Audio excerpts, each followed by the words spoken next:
გამარჯობა, ეს არის გადაცემა გვერდიდან და მე ვარ დავით კალანდია.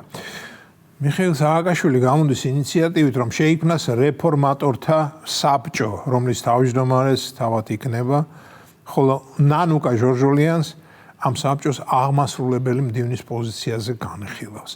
ამასთან, როგორც სააკაშვილი სოციალურ ქსელში გამოქვეყნებულ პოსტში განმარტავს, ეს იქნება საზოგადოებრივი პლატფორმა, სადაც პარტიის წევრების გარდა კარს სხვებსაც ფართოდ გაუხსნიან.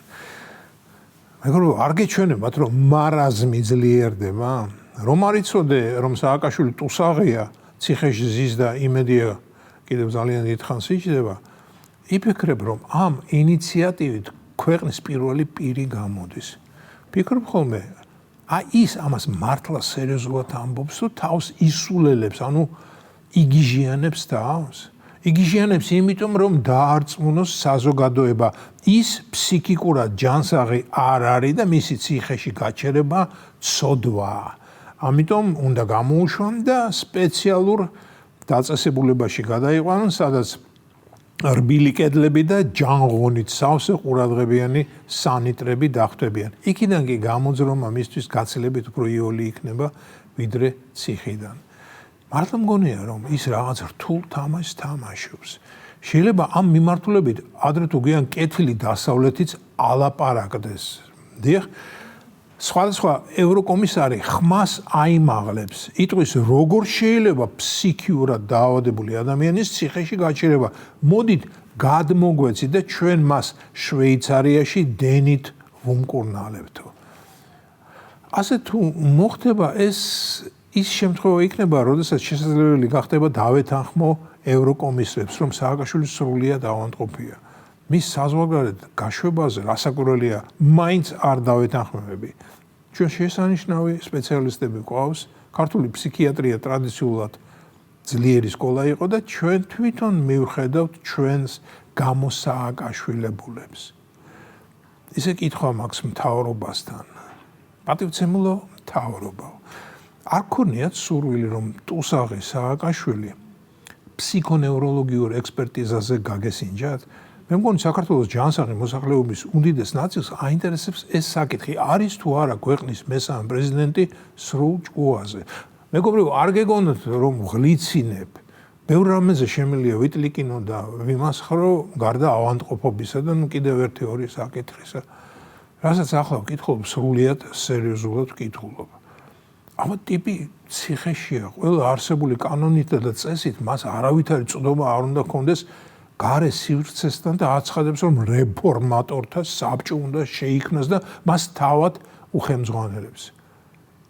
ალბათ საბჭოს სხდომების ჩატარებასაც მოისურვებს და საინტერესოა, როგორ ფიქრობს, სად უნდა ჩატარდეს ეს სხდომები? ციხის კლუბში? უნდა?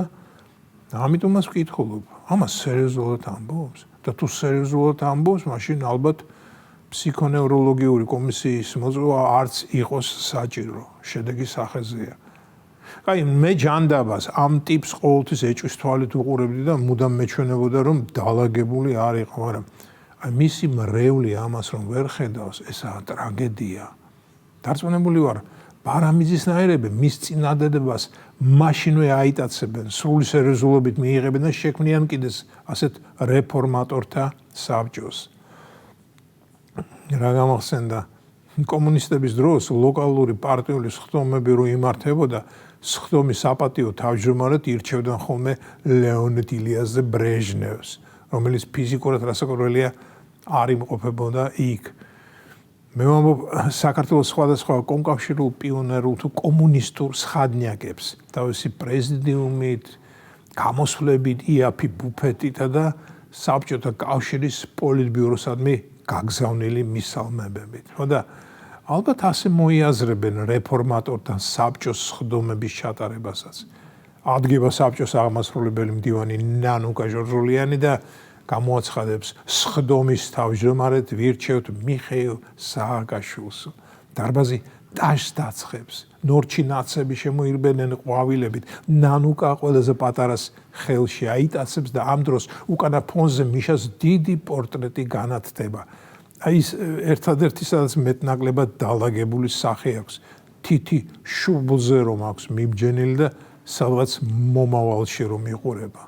რაღაც ამდაგვარი მაქვს წარმოდგენილი. და იმას ვამბობდი, ტიპი არ მართლა უსტვენს და მაშინ მისი იძულებითი მკურნალობაა საჭირო. და ძალიან სფიერ თამაშს თამაშობს, რომ დაგვაჯეროს თითქოს უკვე ღრმად დაუბსტვინათ და გარემოს შეცვლა სჭირდება. ან კიდევ მესამე ვარიანტია, ტიპი სადმე სანატორიუმშია. ანუ ციხეში კარგახანია აღარზეს, იქიდან იმოძღვრება და ჩვენ კი გვატყუებენ, რომ შიგნითაა. ამ სამი ვარიანტიდან მაინც პირველი მგონია სიმართლე. სააკაშვილი ვერ არის სრულჭუბაზე და რაც დრო გავა, სულ უფრო და უფრო დამძიმდება. ესე იგი საინტერესოა თვითონ რას ფიქრობს, რა უნდა გააკეთოს იმ რეფორმატორთა საბჭომ, რა რეფორმებები უნდა შეიმუშაოს. მისი დღევანდელი მდგომარეობიდან გამომდინარე, მას შეუძლია მხოლოდ ციხის კამერის რეფორმირება, ანუ შკონკასა და პარაშას ადგილების შესვლა, სხვა არაფერი. შეიძლება ასეც არის საქმე, არ ვიცი. საინტერესოა, რას ფიქრობს ამ მიმართულებით ნაცების ახალი სახე მარიზი. ეს იყო გადაცემა გვერდიდან და მე ვარ დავით გალანდია.